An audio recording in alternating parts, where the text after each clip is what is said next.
Good morning, everyone. A very warm welcome to our third session with our most respected Swami Lakshmi Narayanji. Thank you for joining us today's session on stress management, session 3. It's my honor to introduce Swami Lakshmi Narayanji, our guest speaker from Vedanta Academy.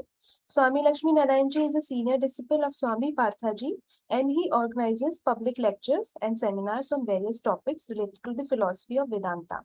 For the first 45 minutes, Swamiji will share his insight on the topic, and the next 15 minutes have been kept for a question and answer session. If you have any questions during the presentation, please park them for the question and answer sessions. All the questions will be answered during the question and answer sessions by Swamiji. I would request you all to put your mic on mute during the entire session. You will be allowed to talk during the question and answer sessions only. Now, handing over to Swamiji. Swamiji, over to you. Yeah, thanks, Aditi, and good morning, all of you. So today we are going to be discussing stress management again. This is the third session. So just to recollect, we talked about stress is basically internal. Though the trigger may come from outside, it is to do with the capacity within. So it is to do with our inner personality. So the whole focus of discussion has been on strengthening the inner personality. So I said, first thing we need to understand is stress is our response to the situation outside. So if one gets stressed, meaning distressed, it is to do with the inner capacity not being strong. So we need to strengthen our inner personality. And then we went on to discuss about the human composition. So what is a human being composed of? Then we said a human being is composed of the physical body, mind, intellect, and lived by the pure consciousness or Atman. And then in that context, we also discussed about the personality with reference to 5 sheaths. The foot sheath, the mental sheath. Firstly, we talked about the foot sheath, then we talked about the white layer sheath, then we talked about the mental sheath, then the intellectual sheath, and the the bliss sheath. So if you see in this diagram, the pure consciousness or your real self is enveloped by bliss sheath or the subconscious mind, you can say. And then intellectual sheath, and then mental sheath, and then vital air sheath or prana, and then the foot sheath. So this physical body is actually made up of the foot sheath. Why this body is called as foot sheath? Because this body is firstly produced by the food digested by the parents. And then this body is survived by the food digested by the body. And then this body is food for the other species. Even now there are a lot of bacteria are feasting on this body. So hence this physical body is called as food sheath. So apart from that food sheath, there is another aspect which is there in the food sheath. That is called as the gross aspect of the vital air sheath. The subtle aspect of the vital air sheath and the mind put together is the subtle body. See, what we need to understand is this physical body is only the hardware. Inside the hardware, there is the software, as it were. That software is the subtle body, our thoughts, our desires. Apart from the thoughts and desires, there is also the subtle aspect of pranas. See, when you breathe in and breathe out, the air that you breathe in and breathe out, you can say is the gross level. But there are also at the subtler level. So the connection between the physical body and mind is always there. When the mind gets disturbed, you will see that you will have indigestion problem, you will be sweating, palpitations, all these kinds of things happening in your body. Similarly, when you start taking control of your body, to that extent, you can also bring in some amount of control in your mind. So that is why in today's session, we'll be seeing how pranayama and all helps in controlling the mind. So therefore, when we talk about stress management, in today's talk, I'm going to talk about how to manage stress at all these levels. So before getting on to this, last week we talked about action being propelled by mind and intellect. Technically speaking, it should either be the combination or the intellect driving the action. One should not give in to the mind. One should not allow the mind per se to drive the action, because mind is nothing but likes and dislikes, desires. It goes into the past and future and it gets attached. So it should be the intellect that controls the mind and the transactions, the receipts, reaction, and response. These three transactions should be controlled by the mind. What you receive, controlled by the intellect. What you receive should also be controlled by the intellect. Your reaction should be passed through the intellect. Then your response also should be passed through the intellect. If you send out response propelled by the mind, it's called impulsive response. And that will be stress. That will give you stress. Therefore, you need to think, reason, and then give out response. That is called proactive response. So, we need to manage our thoughts. Everything starts off with a thought. I said, ladder of fall we discussed. Everything starts with a thought. You indiscriminately indulge in a particular thought. Then it becomes attachment. Then you further indulge, it becomes desire. And anyone comes in between you and the object of your desire, you get angry. And then when you are angry, you get completely deluded. You do not know what is right, what is wrong. You have no idea what you're doing. You lose your memory. And then you lose your intellect, the capacity to think. In fact, what happens is you will start taking everything that is detrimental to you to be good. Everything that is good to you to be detrimental. This is called tamasic buddhi. Tamasic buddhi means low level thinking. It's a perverted buddhi, perverted thinking. What is good you think as detrimental. What is detrimental you take it as good. You take friends as foes. You take foes as friends. You know, in life, this is another concept that we all need to understand. There is a concept called preya in Sanskrit, which means pleasant. And there is another concept called shreya in Sanskrit, which means good. So there is always a tug of war in life between preya and shreya, pleasant and good. When there is a choice that one needs to make between pleasant and good, which one do we make usually?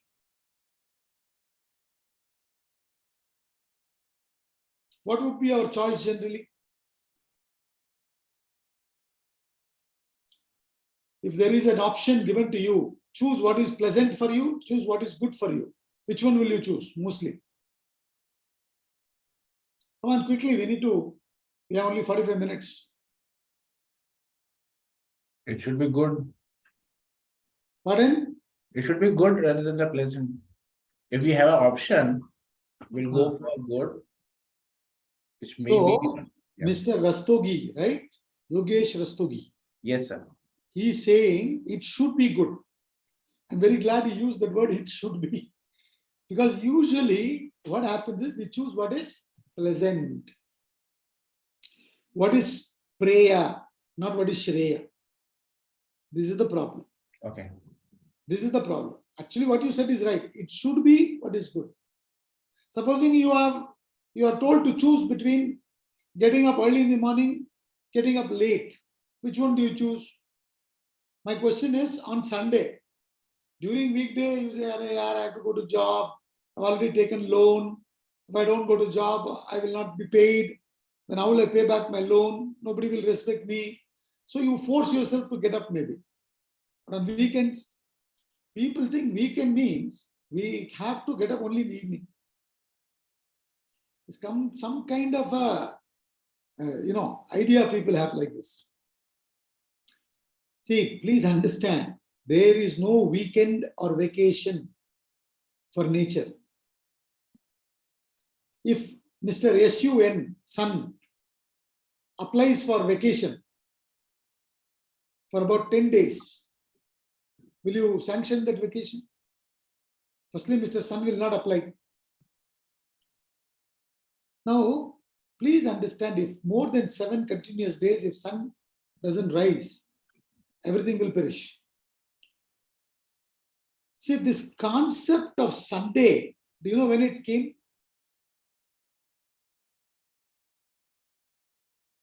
Anybody?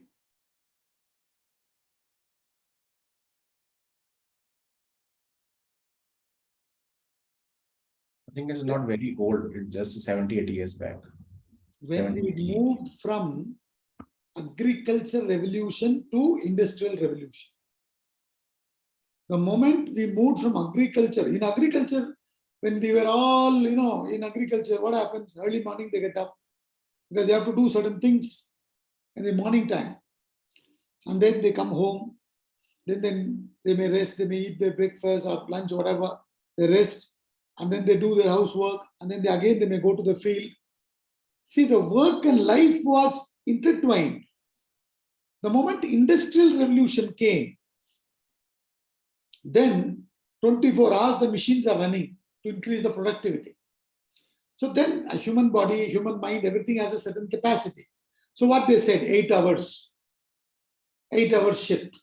First shift, second shift, third shift. In your company, how many shifts are there? 2 shifts, is it? HR group. Location based, sir. Huh? Location based. based. Okay. So 3 shifts generally they have. And then weekend, 1 day or 2 days you give holiday so that people can catch up with their personal work or give rest to their body, give some time to the family. It was more for organizing purpose, isn't it? Because every day, since you are coming and working in the office from 9 to 5 or 6, if you have to go to the bank or you have to do some other personal work, you need some time. You need some time with your family. You need some time to give to your body, other recreation, etc. So they said, okay, Saturday, Sunday you take off, or Sunday you take off. So it was more organizing. But over a period of time, what has happened is everybody is looking forward for weekends and vacations. This is the problem. So buddhi nashat pranashyati, in the topic, laws of intellect. So we choose what is detrimental for us. We choose what is pleasant, not what is good. And Bhagavad Gita says, the contact-born enjoyments, the sense contact-born enjoyments, are in the beginning pleasant. In the end, it is detrimental. In the beginning, it is joy. In the end, it is poisonous. Amrita in the beginning. In the end, it is Visham. These are the words of Bhagavad Gita. Now, if you choose what is good for you, in the beginning, it is like poison. In the beginning. And in the end, it is nectar. Meaning, it's not only the end. Pariname, the word used is pariname. Pariname means as you proceed, it becomes good for you.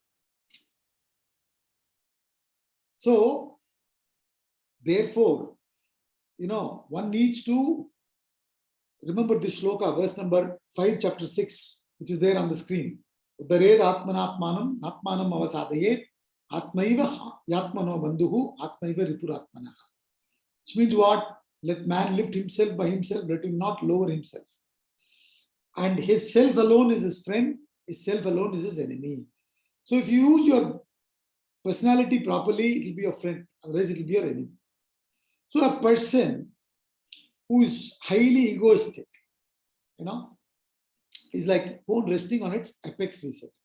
A cone that is resting on its apex is constantly dependent on many factors. If it cannot rest in apex, it will fall. Then the other cone is resting on its side, relatively better off. But some stimuli comes, it can tap it, the cone will oscillate. The best is when the cone is resting on its base. So we need to broaden our thinking. We need to deepen our thinking. The greater the quality of our thinking, the greater the quality of our life. So therefore, these are the 3 states of mind. All this we discussed last week. So now we are going to get on to how to manage stress. I told you we will discuss from the 5 sheets point of view. First is food sheet. Now, when you talk about food sheet, as I told you, food sheet is what? It is called as food sheet because it is produced by the food digested by the parents, number 1.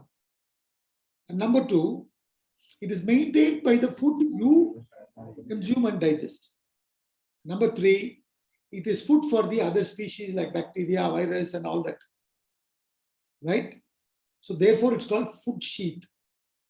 Now, in the Bhagavad Gita, they classify food also as Sattvic, Rajasic, and Tamasic. Sattvic food is the food that is conducive for you to be brilliant, meaning helps you to think. See, supposing you consume certain food and you need tremendous energy to digest that food, you'll have very little energy to think, isn't it? So if you're a leader or if you're the head of your family, even otherwise, generally a human being should keep his thinking faculty available throughout the day, isn't it? Can you say, just for 5 seconds, I will doze when I'm driving the car? Can you say that? Anybody? Sir, I come from my house to office every day by car. I drive about 45 minutes. In that, I just want the luxury of going to sleep for just 5 seconds, sir. Will you ask for such a boon? Anybody? No. Even 5 seconds can be fatal, isn't it? If 5 seconds, if you fall off to sleep, it can be fatal. So, you understand that as long as you're driving and you're behind the steering wheel, you have to be awake. You have to be alert. Even 1 second is enough. You can meet with accident. And the accident can be fatal. So, when you're living, you need to choose the food which will keep your thinking going. That's why certain type of food is called as tamasic. See, in the Shastras, not only in our Shastras, any religion, you go to Christianity or Islam or Hinduism or any religion, they talk about kind of being against alcohol or any drugs. Why so? Why so? Anybody?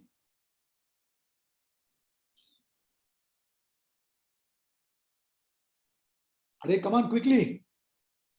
Because you have lesser control on your brain when you have any See, alcohol. Or we are escaping from the reality to think of something. It impact reflex actions of someone's body. okay, good. See, they have nothing for or against any of this nonsense. Now, what they are trying to say is, I'll explain this with an example. Anybody who comes to your house, will you allow them inside? You won't. Many of your friends probably are allowed into your house, but not into your bedrooms and into your kitchen. You can come up to the hall and maybe to the dining hall. Beyond that, you don't allow. Very, very close people, you may allow them in your bedrooms, inside your kitchen and all. Why so? And usually in most of the houses, There are clothes thrown around in the bedroom.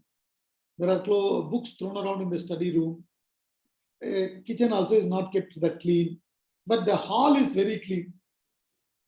Because that is where anybody can come and go. Similarly, if you compare the house, our house, to our personality, the hall, I would compare it with the conscious mind. Now, in the conscious mind, you say everybody saying Hariyo, hello, thank you, sorry. You're very, very nice people in the conscious level. Deep inside, if you go and dwell and see, what happens is there's a lot of kachara, lot of dirt. Kama, krodha, lobha, moha, mada, matsarya, bhaya. All these are there inside. So you don't allow anybody and everybody to peep into your subconscious. You know that. Now, what happens when you take alcohol or any of these kind of substances? The conscious mind goes to sleep. Then what happens? Your subconscious mind takes over. You lose control. You give in to your desires. You'll be finished. This is what happens. Find out in many of the places. So, not every one of us have control. Therefore, they say, you cannot afford to let your intellect go off to sleep. So the choice of food is very, very important. A very spicy food, if you consume, or certain food which will make you sleepy, intoxications that leads you to what do you call drowsiness. So then what happens is that is all not good for you. Therefore, you need to be careful about the choice of food. Always remember, food is for my purpose. I am not for the purpose of food. I should not live to eat. I should eat to live. And when I'm living, I should be happy. I should be joyful. By dulling my buddhi, if I'm getting some enjoyment, that kind of enjoyment is called tamasic enjoyment.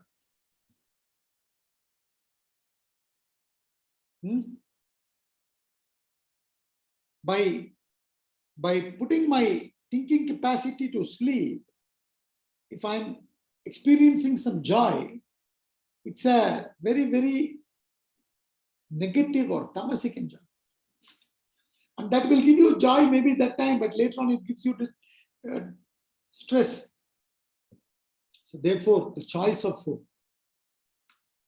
So you need to choose the food that is nutritious, which is good for your thinking ability and ability to act and all that. And then regulation of food is also very important. Regulation of food, because see, X amount of energy we all have. Most of the time, that energy should not be going to only digest the food. We need to eat food, and that food should fire us to work or think. But if you consume food every now and then your energy goes in digesting the food itself. So the choice of food, intake, regulation, very, very important. And then with reference to food, also I would like to emphasize here, fasting. See, what happens is, when we consume certain food, for example, if you're consuming carbohydrate, along with that, fat, which one will get digested first?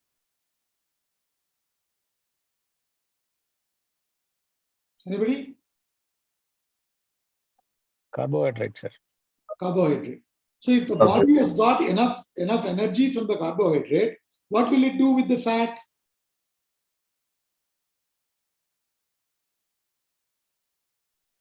It will store it for future.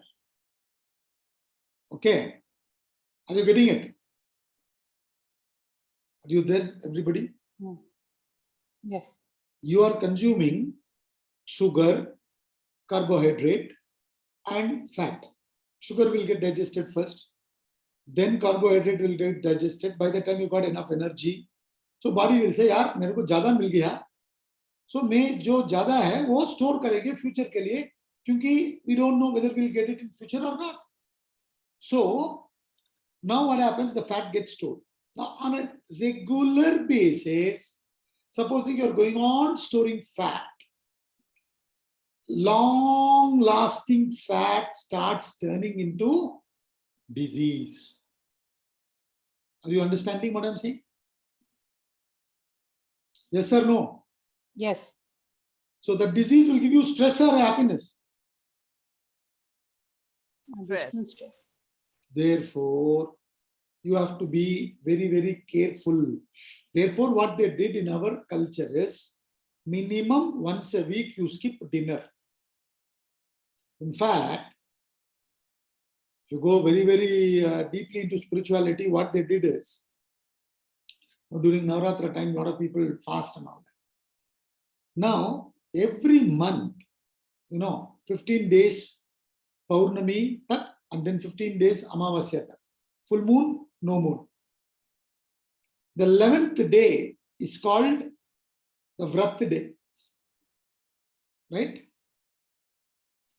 11th day, they will fast. So there are 11 days that come in a month. Correct or not? Huh? Yes. So what they do, they fast the 11th day before full moon, 11th day before no moon. They fast. You don't have to do all that. Why? Because what does fasting do? When you're fasting, what happens? The dirt accumulated by the body is consumed by the body. You're giving rest to your machines, no? Every Sunday you don't work. I assume so. So, similarly, you should give rest. Supposing you say, like in the academy where I studied our ashram, every Friday after 5 o'clock, when we have tea in the evening, uske baad the next is only 5:30 in the morning tea, next day morning. So there is no dinner. So when you don't eat for at least one night, the body starts consuming the dirt stored in the body. It's a good thing. So with reference to food, try this up. But beyond that and all, if you're trying fasting, it's better to consult doctor and do. And also these things are not applicable for people who are having sugar at all. But I'm just giving general principle. Food also matters because that's the gross personality of ours. So don't take it lightly. The next one is sleep. Lot of us compromise in sleep. I don't need so many hours of sleep. See, when you become a big yogi may sleep for 3 hours or 5 hours. I've heard Swami Chinmananda sleeping only for 3-4 hours. Swami Vivekananda also sleeping for 3-4 hours. That is probably enough for them. But for most of us, we need minimum 7 to 8 hours of sleep. It's very, very important. So if you see in the next screen, when we go to sleep, the REM cycle and all, I'm not going into the depth of it. There is dream and there is deep sleep. Both are important. Dream is also very, very important. So if you don't sleep 7 to 8 hours, you will not get 4 or 5 cycles of REM cycle. REM cycle means rapid eye movement. So they say each REM cycle is about an hour or hour and 15 minutes. So when we sleep for about 8 hours, we get about 4 to 5 hours of REM cycles, which is important, which is necessary. The unresolved thoughts gets resolved during sleep, in dream. And supposing you don't allow a person to have enough sleep for a long time, what happens is he can go mad and he can die. Therefore, make sure you have sleep, and that too quality sleep. No, that is important.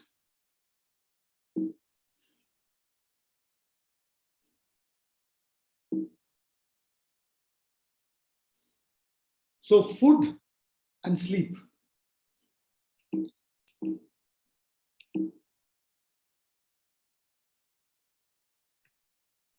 And then exercise.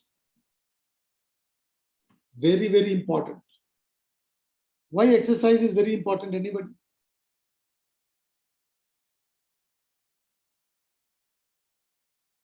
Why exercise is very, very important? Come on, quickly. Nobody is answering here. It keeps our mind active. See, CPU, Central Processing Unit, is brain, right? And where is the brain? It is above the heart. Heart is that which pumps the blood. And through the blood only everything goes to the brain. So when we exercise, we get enough blood to the brain. Sleep is also very important for the brain. So whatever food, nutritious food we are consuming will go to the brain for us to be able to think and control, not fall into stress. All that. Therefore, exercise is very, very important. So that is why I always say minimum about 45 minutes in a day can you not give for your body? Minimum 45. I'm not saying we all should become like Jane Fonda. No. Just 45 minutes of brisk walking in the morning. Morning is the best. Otherwise, evening doesn't matter. But definitely 45 minutes of walking, or about 20-25 minutes of yoga pranayama and about 20 minutes of walking. If you can give 1 hour, that's the best, not more. And then what happens when you exercise is, as I told you, if you are stressed, certain chemicals secrete in the body. That is for our good only, but when we constantly fall into stress, our body gets soaked in stress. Like, you soak mangoes and all that in pickle. You constantly soak it in certain, what do you call, oil or something. Like that, your body is constantly soaked in certain chemicals. When you exercise, those negative chemicals get evaporated. Are you allowing the negative chemicals to be drained? And then positive chemicals like endorphin secretes. So it is very, very good. We are now talking about managing stress. I'm not saying if you start exercising, you will conquer stress. I'm saying managing stress. Conquering stress, I'll talk later. But we are now talking about managing stress. Then sense control. Generally have sense control. What is the difference between sense control and sense denial? Sense control is nothing but giving purpose to your sense contact. Remember that. My sense contact is given a direction. If this contact is going to help me to reach the goal, I will contact. If it is not going to help me to reach the goal, I will not contact. For example, an object is pleasant. A particular food is very pleasant, but it is going to destroy my thinking capacity. Then I should not have that food. If a particular food is not going to destroy my thinking capacity, I don't have any problem in having it. This is called sense control. Then, when you talk about food sheath, another important, very important aspect is action. Now, when we say action, see, generally, the first thing you need to understand in life is action is the insignia of life.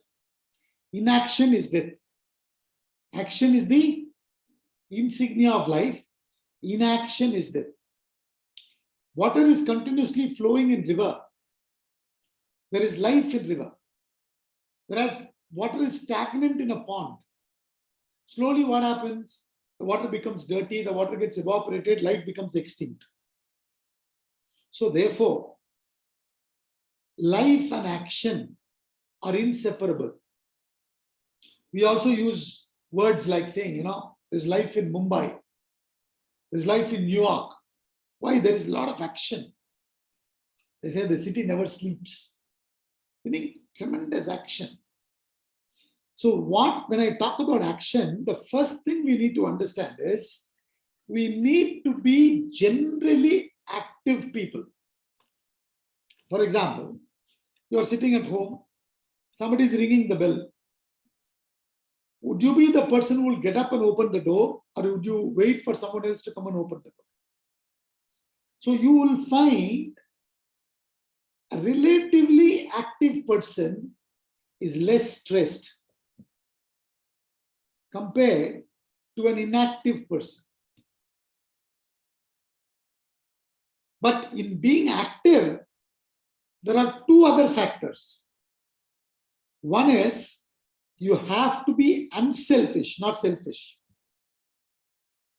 And the other is you cannot be result oriented. There are people who are very, very result oriented, very anxious. They are actually stressed. So you need to make sure you are generally an active person. Don't fall into tamas, laziness. And don't fall into anxiety mode also. I have to do, a feverish thing. We'll talk about all these things in detail later on, but I'm just telling you how to manage stress. But being active is very important. It's also extremely important, not just very important. So you should understand that I must not compromise on my food or sleep or exercise or action. All these are important. These are at the surface level. I have not even gone to the mind today. I have not gone to the mind. Only I am talking at the surface level. Then I told you, everybody has what is called as food sheath and then prana sheath or vital air sheath. For vital air sheath, we need to do yoga and pranayama. Now see, yoga, what kind of exercise is yoga compared to bodybuilding and other exercises? Anybody? How is it different? I believe it's to keep mind calm. Then According to me, it is actually a relaxed one. Yeah, Stretches, it stretches. focuses on the breathing also. sir, every human brain is connected with nerves, no? Nerves and neurons. Correct or not? Yeah. Huh? So yoga is an exercise which will take care of the inner organs. Okay, it is not just building muscles or fat burning. It also needs to take care of your nervous system, your breathing system, your nervous system, the inner organs, the glands. Your glands will start functioning properly. You will have proper hormones secreting. Your thyroid gland, all other glands will be taken care of. In fact, today I'm not going to go into the mind. Today I'm just going to talk about this too, and then I'll complete today's session. See, this breathing exercise, one story which I heard, I'm just sharing with you. Apparently, there was a lady somewhere in Madurai in Tamil Nadu. She was selling flowers and making a living out of it. Very, very poor lady. She has been suffering from stomach problem, severe stomach problem. So she went to the local government hospital, I believe. And there they scanned her stomach and they found two big tumors. One was in the size of a tennis ball, other in the size of lemon. And they said we need to immediately operate and then, do all the other tests and all that to see if it's cancerous or not. But they said it will cost you minimum some amount, 40, 50,000 minimum. Being a government hospital, still this much minimum. She said, I don't have that kind of money, what to do? Then someone took her to some naturopathy treatment. I am not suggesting naturopathy. I am not telling leave this and go there. I'm just sharing a particular story I heard. Right? There is nothing wrong in allopathy. There is nothing wrong in naturopathy. You will have to take the advice of the doctor and live your life. I'm just sharing a story. Not recommending anything. There, I believe, under the guidance of certain doctors, she was put to fasting and she was constantly doing breathing exercises. After a few days, I don't know what number of days, 5 days, 10 days, 15 days, whatever, with the guidance of the doctors, she went through there. And her stomach problem started becoming better and better. Then when they scanned, the tumor size is reduced quite considerably, I believe. So what I understood from this is fasting, of course, with the guidance of the doctors, and breathing exercises, they have a very good effect on your body, especially these kind of diseases. Another lady had shared her own story to me. She had these fibroids, and she says when she did Kapalabhati, she could feel that the fibroids are reducing in size. So this yoga and pranayama, I would say, even if you learn, first of all, you should learn from the proper yoga teacher. And minimum in a day, if you can't do everything, all you need to do is Surya Namaskar and then pranayama, Kapalabhati. If you do this, it's enough. Right?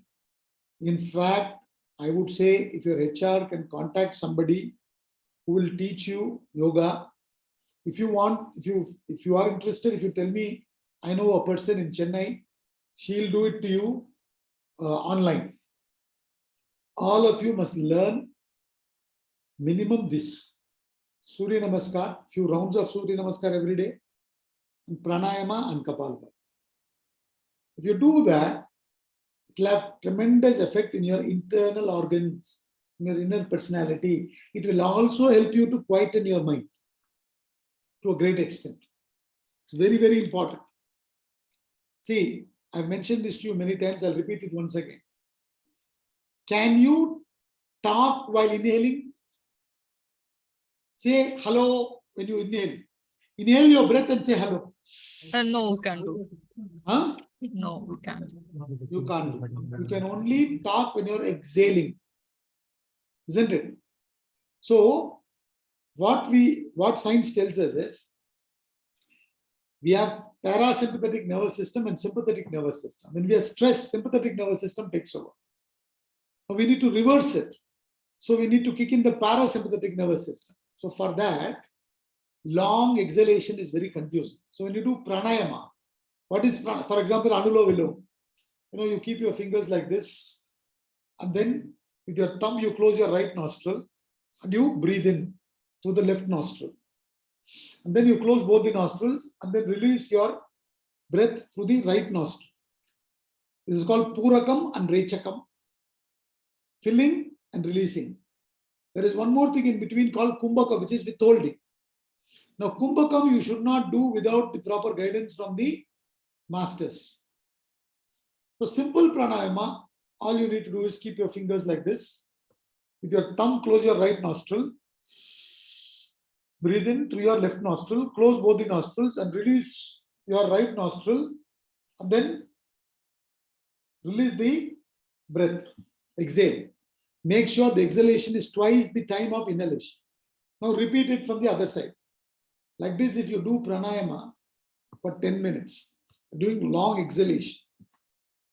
This long exhalation reverses from sympathetic nervous system functioning, you move to parasympathetic nervous system. You relax.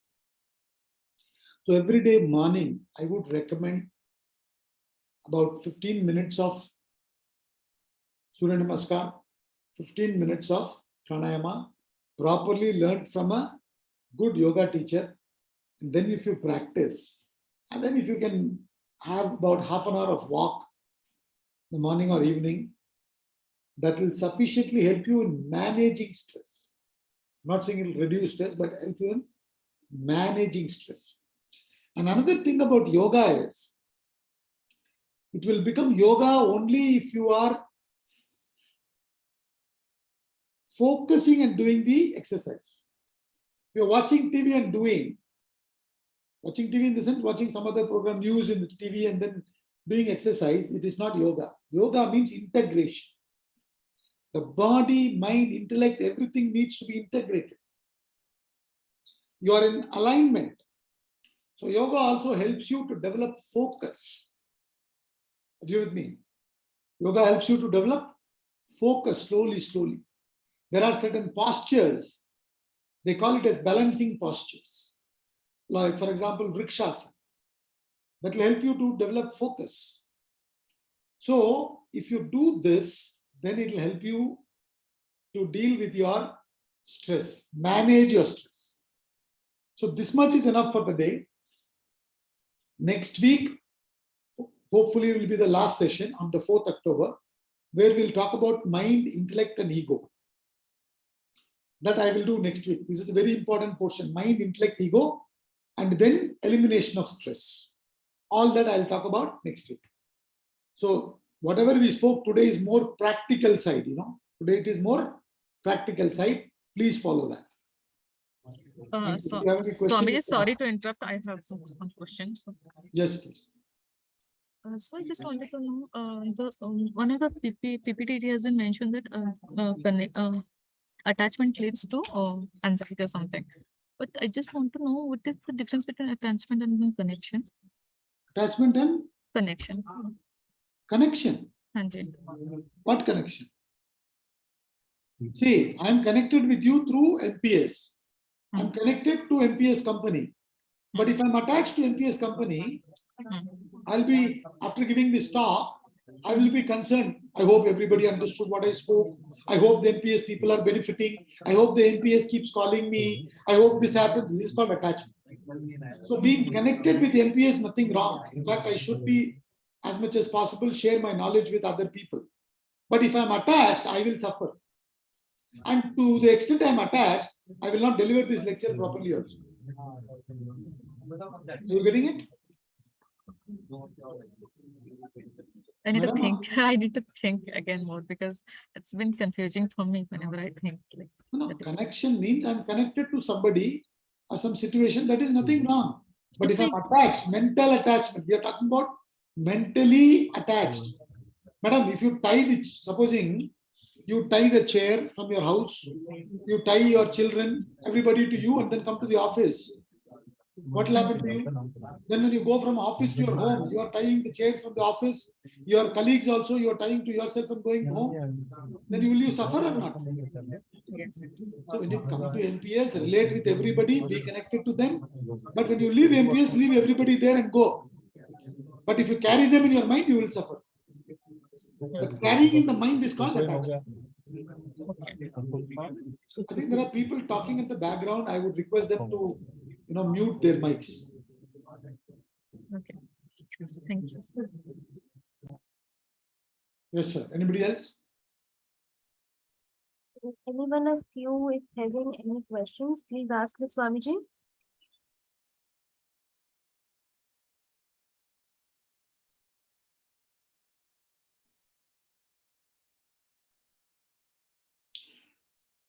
Next week, I will be focusing, the discussion will be on mind, ego, and eliminating stress. From the mind level and ego level, we'll be talking about managing stress. Then I'll talk about elimination of stress, what one needs to do for elimination of stress. With that, we'll conclude the stress management program next week. So whoever is interested, you may attend the session next week. And if you have any question, now you may ask, please. And does anyone have any question?